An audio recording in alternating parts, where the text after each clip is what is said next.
College లైఫ్లో one of the most memorable phase ఏదైనా ఉంటుంది అంటే కాలేజ్కి ఎంటర్ అయిన ఆ ఫస్ట్ ఇయర్ బిక్కు బిక్కుగా భయం భయంగా కాలేజ్లో ర్యాగింగ్ చేస్తారా, కాలేజ్లో సీనియర్స్ ఎలా రిసీవ్ చేసుకుంటారు, మనం అసలు చదవగలమా, ఎన్ని భయాలు ఉంటాయి. ఆ 1 ఇయర్ దాటిన తర్వాత ఈ కాలేజ్ని ఏలేది మనమే అన్న ఫీలింగ్ వస్తుంది సెకండ్ ఇయర్కి వెళ్ళిన తర్వాత. ఇప్పుడు నాతో పాటు first years and second years ఉన్నారు from VIT university Amaravati.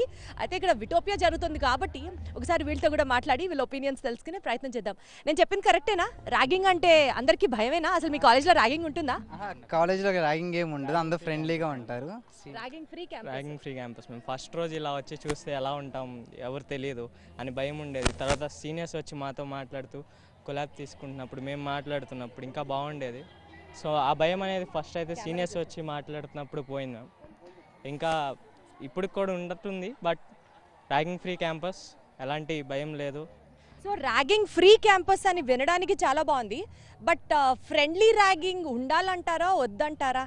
Like బాగా అవతల పర్సన్ని హింసించి భయపెట్టి ఒక లిమిటేషన్స్ ఉంటాయి మ్యామ్. కరెక్ట్. మీకు అలా ఫ్రెండ్లీగా ఏమైనా మాట్లాడారా? ఇంటరాక్షన్ ఉండిందా మీకు సీనియర్స్కి? ఫస్ట్ మాకు వచ్చినప్పుడు ఫస్ట్ అయితే సెకండ్ ఇయర్ వాళ్ళు వచ్చి మాతో ఇంటరాక్ట్ అయ్యేవాళ్ళు మ్యామ్. మేము మాట్లాడేవాళ్ళం. అలా మాకు కొంచెం పరిచయాలు అయినాయి. ఆ తర్వాత మంచి ర్యాపో పెరిగింది. అది మాకు హెల్ప్ అవుతుంది. సో డెఫినెట్లీ ఒక ఫ్రెండ్లీ ఇంటరాక్షన్ సీనియర్స్కి జూనియర్స్కి మధ్యలో హెల్ప్ అవుతుంది అన్నది మీరు నమ్ముతున్నారా? యా, ఇప్పుడు సీనియర్స్ మనతో కొంచెం సరదాగా ఆడుకోవడం కానీ ఇవన్నీ మంచిగా ఫ్రెండ్షిప్ బిల్డ్ అయ్యి మంచి లైక్ రిలేషన్స్ అన్నీ మంచిగా ఉంటుంది అని నేను ఫీల్ అవుతున్నా. మీకు ఎగ్జామ్స్ అప్పుడు కానీ లేకపోతే మీకు నిజంగా నెసెసిటీ ఉన్నప్పుడు మీ సీనియర్స్ ఎవరైనా వచ్చి మీకు హెల్ప్ చేస్తూ ఉంటారా? లైక్ మీ రికార్డ్స్ రాయడం కానీ? రికార్డ్స్ అవేం చేపిరు కానీ డౌట్ చెప్తారు మాకు. రికార్డ్స్ హాల్ రాయించుకోరు మా చేత, మేమే ఫ్రెండ్స్ రాయించుకుంటాం. ఇలా ఒక క్యాంపస్లో సర్స్ అని మేడమ్స్ అని సీనియర్స్ని పిలవాలి అని అంటారు, అది నిజమేనా? అలా ఏం లేదు, బాగా ఫ్రెండ్లీగా ఉంటాం, ఫ్రెండ్స్ లాగానే. So no sirs and madams in your క్యాంపసా? ఓహో, ఇదైతే చాలా బాగుంది. ఇంకా ఎంత ఫ్రెండ్లీ ఉంటారు మీ సీనియర్స్? అక్క అన్న అని పిలుస్తాం మేము. అంతకంటే ఇంకా ఫ్యామిలీ వాళ్ళని పిలిచినట్టు ఉంటాం. వాళ్ళతో పాటు గేమ్స్ ఆడతాం, తిరుగుతాం. మాతో పాటు ఉండే వాళ్ళందరూ సీనియర్స్. మా బ్యాచ్తో నేను తిరిగినట్లయితే. సో విట్ క్యాంపస్లో చదువుకుంటే ఆ భయాలు, ఆ ర్యాగింగ్లు, ఆ ఇన్ఫీరియారిటీ కాంప్లెక్స్లు, జస్ట్ లైక్ వీఆర్ ఫ్రెషర్స్ అనేవి ఏమీ ఉండదు అంటారు. చాలా టెన్షన్ ఫ్రీ ఎడ్యుకేషన్ అంటారు. అంతేనా? ఇంకేంటి ప్లస్ పాయింట్స్ మీ క్యాంపస్ గురించి ఎవరు చెప్తారు? Fully flexible credit system ma'am. అంటే fully flexible credit system ma'am. మనమే సబ్జెక్ట్స్ మనమే పెట్టుకుంటాం. ప్రొఫెసర్స్ని మనకు కావాల్సిన వాళ్ళని మనమే తీసుకోవచ్చు. అలాంటి ఫెసిలిటీ మన కాలేజ్ ఇస్తుంది. అది చాలా గుడ్ థింగ్ మ్యామ్. మాకు చాలా హెల్ప్ అవుతుంది. ఏమైనా డౌట్స్ ఉంటే సీనియర్స్ కూర్చొని మీకు ఎక్స్ప్లెయిన్ చేసిన సిచ్యువేషన్స్ ఉంటాయా? మోస్ట్లీ ఆ సిచ్యువేషన్ రాదు మ్యామ్. బట్ వస్తే పక్కా హెల్ప్ చేస్తారు మ్యామ్. మోస్ట్లీ ఆ సిచ్యువేషన్ రాదు, బట్ వస్తే మాత్రం పక్కా హెల్ప్ చేస్తారు. మాకు ప్రొఫెసర్సే డౌట్స్ చెప్తారు మ్యామ్. మేము ప్రొఫెసర్స్తో కాంటాక్ట్ అవుతూ ఉంటాం. డైలీ కాంటాక్ట్ ఉంటుంది వాళ్ళతో. సో అంతా ప్రొఫెసర్స్తోనేనా? ఇంకా సీనియర్స్తో మీకేం ఇంటరాక్షన్ ఉండదు అయితే? జస్ట్ హాయ్ హలో తప్ప, అంతేనా? డిపెండ్స్, మనం ఎంత ఫ్రెండ్షిప్ చేసుకుంటామో సీనియర్స్ బట్టి. మనం మంచి ఫ్రెండ్షిప్ ఉంటే group study and combine studies అవన్నీ ఉంటాయి. ఓ, అలా కూడా హెల్ప్ చేస్తారు, అసెస్ చేస్తారు. హాస్టల్స్లో ఇట్స్ కామన్, లైక్ సీనియర్స్ ఉంటే డౌట్స్ అడగడం, combine studies common in hostel. So మొత్తానికి మీ స్టూడెంట్ ఫేజ్ని ఎంజాయ్ చేస్తున్నారా గట్టిగా మీ కాలేజ్లో? ఇప్పుడు ఫెస్ట్ జరుగుతోంది కదా, మీరేం పార్టిసిపేట్ చేస్తున్నారా ఏమన్నా? ఇందాడ మార్నింగ్ డ్యాన్స్ సీనియర్స్ మేము అందరం కలిసి డ్యాన్స్ చేసాం. సో ఇట్ ఫ్రెండ్లీ ఎన్విరాన్మెంట్ ఉంది. లైక్ పాస్ట్ 1 వీక్ నుంచి మేము అందరం ప్రాక్టీస్ చేయడం, కలిసి ఎంజాయ్ చేయడం, ఇదంతా చాలా బాగా జరిగింది. విటోపియా ముందు ఒక 1 వీక్ నుంచి ఇప్పుడు కానీ చాలా ఎంజాయ్ చేస్తున్నాం మేము.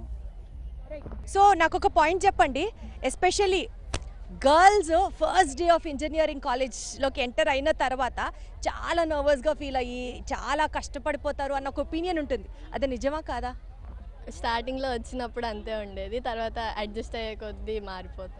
అంటే మీరు అడ్జస్ట్ అయ్యారా లేకపోతే సిచ్యువేషన్స్ ఫేవరబుల్గా ఉన్నాయా? సిచ్యువేషన్స్ ఫేవరబుల్గా. లైక్ ఫర్ ఎగ్జాంపుల్ మీ ఒపీనియన్ షేర్ చేయండి.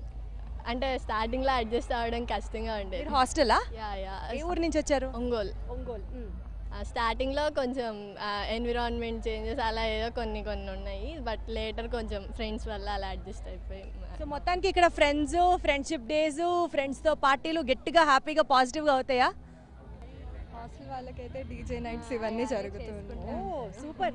ఏంటో ఫస్ట్ టైం నాకు హాస్టల్ లైఫే బెటర్ అనిపిస్తుంది ఇక్కడ డే స్కాలర్ కన్నా. హాస్టల్లో ఎక్స్పీరియన్సెస్ ఏంటి చెప్పండి? నేను డే స్కాలర్స్ మేము అందుకే ఫీల్ అవుతున్నాం. అవునా? సో హాస్టల్ మీరు ఒక్కరే? మీరు మీరు హాస్టలా? సో చెప్పండి అయితే హాస్టల్లో ఎక్స్పీరియన్సెస్ ఏంటి? అసలు డీజే నైట్స్, పార్టీస్ అంటే అంత ఫ్రీగా లేకపోయినా but ya we enjoy lot. Night time కూడా పార్టీస్ అవి ఉంటాయి కొంచెం కొంచెం చిన్నగా. ప్రతి సాటర్డే ప్రతి వీకెండ్స్ డీజే నైట్స్ కానీ మూవీస్ ఆర్గనైజ్ చేయడం కానీ ఏదో ఒకటి అలా ఈవెన్ చేస్తాం. మూవీస్ కూడా పెడతారు. లైక్ సన్ ఆఫ్ సత్యమూర్తి మధ్య పెట్టారు. సూపర్ కదా, ఇదేదో బాగుందే. చక్కగా డే స్కాలర్ కాకుండా హాస్టల్కి వచ్చి చదువుకుంటే విట్ క్యాంపస్లో ఇంకా బాగా ఎంజాయ్ చేస్తాం అనిపిస్తుంది. వీళ్ళలానా నేను ఫీల్ అవుతున్నాను. హాస్టలర్సే చాలా బాగా ఎంజాయ్ చేస్తాను. బట్ మొత్తానికి it is very good to know with క్యాంపస్లో ర్యాగింగ్ అనేది ఉండదు. ఒక టెన్షన్ లేని atmosphere, friendly interaction between seniors and juniors కనిపిస్తుంది. Where seniors are always there to support, guide and encourage their juniors. So దీంతో పాటు ఇక్కడ స్టూడెంట్ లైఫ్ కూడా చాలా హ్యాపీగా ఎంజాయ్ చేస్తున్నామని చెప్తున్నారు విట్ యూనివర్సిటీ స్టూడెంట్స్.